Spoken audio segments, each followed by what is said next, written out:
കോൺഗ്രസ് നേതാക്കൾക്ക് എന്താണ് സംഭവിക്കുന്നതെന്ന് ആർക്കും ഒരു പിടിയുമില്ല. എവിടെ ചെന്ന് വാ തുറന്നാലും അത് വലിയ രീതിയിൽ ഒരു വിവാദമായി കത്തിപ്പടരും. പുതിയ സർക്കാർ ഏതുമാവട്ടെ, BLM കൂടെയുണ്ട്. പുതിയ സർക്കാരിന് ആശംസകൾ. രാജ്യത്തെ ഏറ്റവും വലിയ multi state housing cooperative society, എല്ലാവർക്കും ഭവനം, BLMന്റെ ലക്ഷ്യം. വാ തുറന്നാൽ BJPയെയും അതോടൊപ്പം തന്നെ BJPയിലെ നേതാക്കളെയും പ്രധാനമന്ത്രിയെയും തെറി പറയുക, അല്ലെങ്കിൽ ഒന്നെ അപമാനിക്കുക. അതാണ് കോൺഗ്രസ് എല്ലാ കാലത്തും ഇപ്പോൾ ചെയ്തുകൊണ്ടിരിക്കുന്നത്.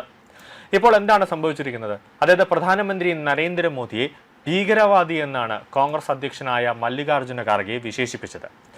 ചെന്നൈയിൽ തെരഞ്ഞെടുപ്പുമായി ബന്ധപ്പെട്ട് നടത്തിയ വാർത്താ സമ്മേളനത്തിലാണ് മല്ലികാർജ്ജുന ഖാർഗെ, അതായത് AICCയുടെ അധ്യക്ഷനായ മല്ലികാർജ്ജുന ഖാർഗെ ഒരു വിവാദമായ ഒരു പരാമർശം നടത്തിയത്.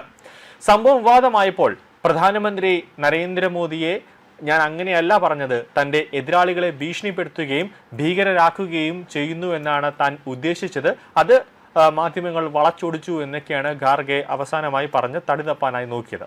ഏപ്രിൽ 23 നടക്കുന്ന തമിഴ്നാട് നിയമസഭാ തെരഞ്ഞെടുപ്പിൽ BJPയുമായി സഖ്യമുണ്ടാക്കിയതിന് AIADMK വിമർശിക്കുന്നതിനിടെയാണ് ഖാർഗെയുടെ ഒരു വിവാദമായ പരാമർശമുണ്ടായത്.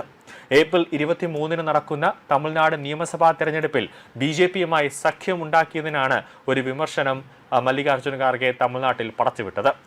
തമിഴ്നാട്ടിൽ തെരഞ്ഞെടുപ്പുമായി ബന്ധപ്പെട്ട് ചെന്നൈയിൽ നടത്തിയ വാർത്താ സമ്മേളനത്തിനാണ് ഖാർഗെ പറഞ്ഞത്. അതായത് ഖാർഗെ പറഞ്ഞ കാര്യം ഇങ്ങനെയാണ്, അതായത് മോദിയോടൊപ്പം എങ്ങനെ എനിക്ക് ചേരാൻ കഴിയും? മോദി ഒരു ഭീകരവാദിയാണ്, അദ്ദേഹത്തിന് തുല്യതയിൽ വിശ്വാസമില്ല.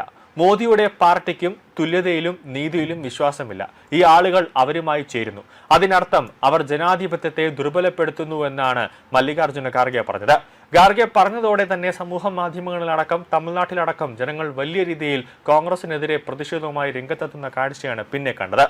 അതോടെ നിമിഷ നേരം കൊണ്ട് തന്നെ അത് വിവാദമായി മാറിയതോടെ അത് തെരഞ്ഞെടുപ്പിൽ വലിയ രീതിയിൽ അതൊരു പണിയായി മാറുമെന്ന് മനസ്സിലായതോടുകൂടി ഒടുവിൽ തിരുത്തി പറയുകയാണ് ചെയ്തത്. അതായത് പ്രധാനമന്ത്രി എല്ലായ്പ്പോഴും ഞങ്ങളെ ഭീഷണിപ്പെടുത്തുന്നു എന്നും ആ ഒരു രീതിയാണ് ഞാൻ ഉദ്ദേശിച്ചത്, അങ്ങനെ വ്യക്തമാക്കാനാണ് ഞാൻ ആഗ്രഹിച്ചത് എന്നാണ് ഖാർഗെ പറഞ്ഞത്.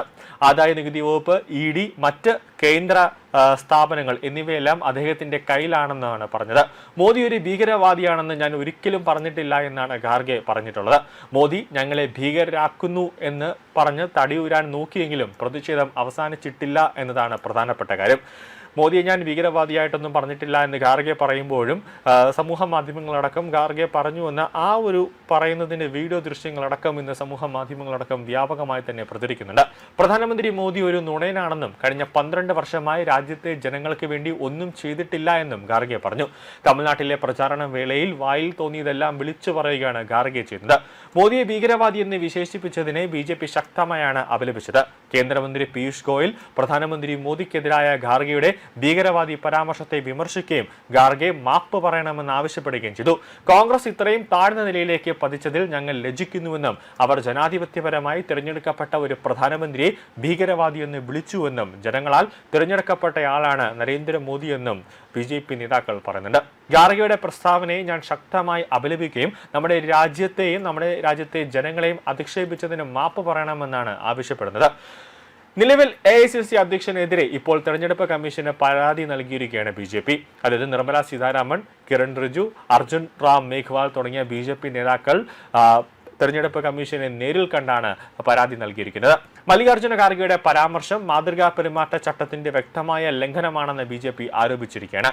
ഭാരതീയ ന്യായ സംഹിത, അതായത് BNS സെക്ഷൻ 175 പ്രകാരമുള്ള കുറ്റമാണ് ഈ പ്രസ്താവനയെന്നും പ്രഥമ ദൃഷ്ട്യാ മാനനഷ്ടത്തിന് കേസെടുക്കണമെന്നും പാർട്ടി തെരഞ്ഞെടുപ്പ് കമ്മീഷന് മുമ്പാകെ വാദിച്ചിരിക്കുകയാണ്.